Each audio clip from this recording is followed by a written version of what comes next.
Welcome to the show to Dan from Bastille. Hello, how are you doing? Hello. Yeah, I'm all right, thanks, all things considering. How about you?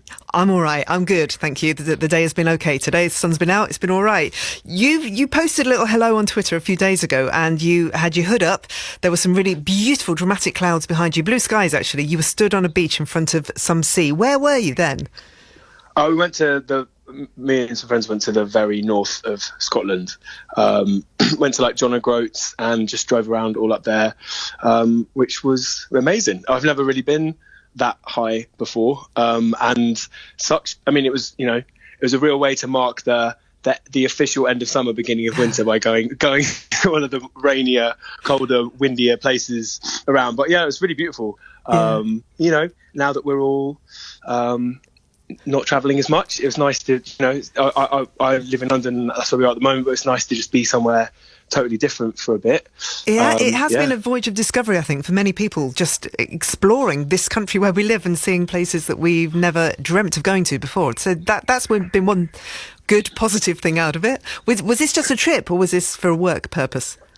No, it wasn't. It wasn't for a work purpose at all. Yeah, just to get away. It was for my friend's birthday, and it was really nice. Aww. I loved it. Like you said, I feel like because we're lucky enough in ordinary times to tour, to tour the country and to tour the continent and the world, like getting to visit loads of different parts of the UK that I'd never been to before is such a luxury of what we get to do. But there's still so much yet to see, and it is an amazing place. Yeah. And just these mad old Scottish castles falling in the ocean on these dramatic cliffs and these huge waves. And yeah, I'm a Londoner born and bred, but getting to be out in the wild is very exciting for me. So it's awesome. It's good for the soul and it's good for the head as well, I think. Massively so. Yeah, massively. Yeah. Also, I guess it's just releasing music, and then in this new world that we live in, releasing a song and then being able to just sort of go away and almost forget about it was probably quite good for my mind as well. So yeah. How have you spent the past few months during lockdown? So what have you been doing apart from music? What new things have you discovered? Loads of cooking. I dusted off my bike and I've just been cycling everywhere. I guess not really taking the tube or the bus anymore. I've been just cycling, to and from the studio and all through London. I guess at the beginning of lockdown, it felt like such a sort of scary, weird, but also kind of quite cool thing to sort of go into town and see this city that you're used to being just flooded with people, top to bottom, being totally empty. And it was eerie and kind of like a 28 Days Later Vanilla Sky zombie movie, but there was something kind of quite, I don't know, magnetic about it. That we ran a film club online. Oh, have you?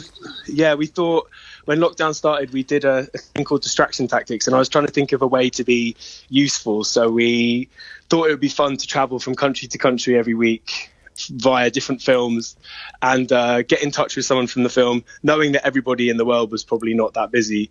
So we ended up getting to sort of interview, like week one we did the UK and we started with Simon Pegg, had a chat to him about Shaun of the Dead, which felt kind of like morbid but weirdly appropriate. How appropriate, yes. Yeah, but we wanted to take in films that felt kind of distracting and escapist and vaguely positive in a weird time. So we went to New Zealand and did Hunt for the Wilder People, and we chatted to Taika Waititi, which was really awesome. Oh my gosh, really? And managed to sort of speak to some pretty amazing people. Is it still going?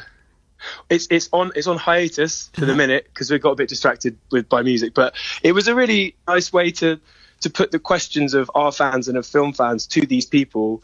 So we'd pick a film, I'd do a jingle every week in a video for it, and then we'd get people to watch the film and send in their questions. And the night before I'd go through and there was hundreds and sometimes thousands of questions, and I'd write them all out, pick the good ones. It was always really exciting seeing how many different countries people were in around the world who were sort of taking part, and then getting to put those questions to the director or the animator or the cinematographer or whatever, or the actors, and it was really fun. God, Dan, you're so inspiring. This is amazing. If there is one film from your film club that people should watch this weekend, if you've got a favourite of all those films, and I know you're talking about some really brilliant films, but one film that you would say to people, watch this weekend. Well, there's a really powerful film we watched in France called Girlhood that's really, really amazing. It's not necessarily the most uplifting of films, but it's really beautiful. It's about a girl who lives sort of in a sort of kind of slightly sketchy estate in Paris, and it's just really amazingly told. But I think if you want something uplifting, definitely watch Hunt for the Wilder People. It's really brilliant and funny. Okay. Yeah. Good. Okay, lovely recommendation. Thank you. And the song is called Surviving, and just tell me a little bit about it. It was written before the pandemic happened, is that right? Yeah, it was. I wrote it with some friends at the end of last year, and it was sort of, I think it's quite obvious what it's about. It's kind of about getting through those periods in your life where you feel like you're kind of just getting through from day to day, and when things can feel a bit overwhelming or underwhelming or whatever, and it sort of became a little bit about, for us as a band and for me, kind of coming out the other side of 7 years of touring pretty much full time, which obviously is amazing in a lot of respects, but it's also, can mess with your head a little bit. Coming out the other side of that, we were always going to have this year as a break, so it felt like the end of a sort of era, and that's kind of where the song came from. And then we recorded it at the beginning of the year, just before lockdown, and I guess the idea was to do something that felt just different and spacious and kind of calm for a Bastille song. And we got loads of friends to sing on it, so the chorus is kind of filled with friends of ours in other bands and singers that we love, and our friend Ritipo, who's an amazing saxophonist. I love the sax in it. I love it. Oh, me too. It's my favourite bit. I guess we just wanted to put together a song that, from sort of moment to moment through the song, little different instruments come in, or parts that make you kind of, I don't know, listen up and smile. And I love it because it's sort of, I was nervous about putting it out this year because it felt a bit on the nose. Yeah, well, for you personally, and then it's also obviously resonating with other people who are having those struggles on a day-to-day, hour-to-hour basis of just finding life a little bit hard.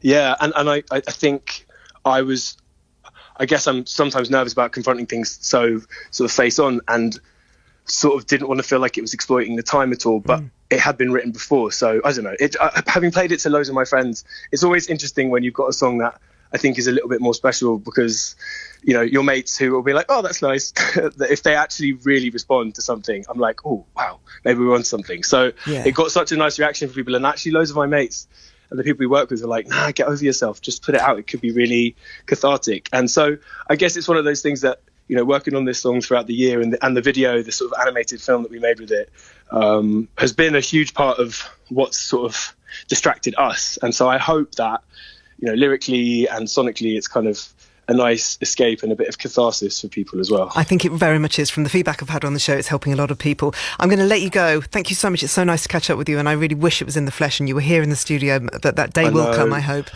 Thank you so much for having us, and thanks for playing the song. We massively appreciate it. And say hi to Kay from us, because we know them from a while back, and we did our first ever tour with them. Oh, okay, yeah. Well, Kay will be here very, very soon indeed, so I will do that, Dan, and we'll play your song now. So this is Bastille and this is Surviving. Take care, bye. Take care, bye.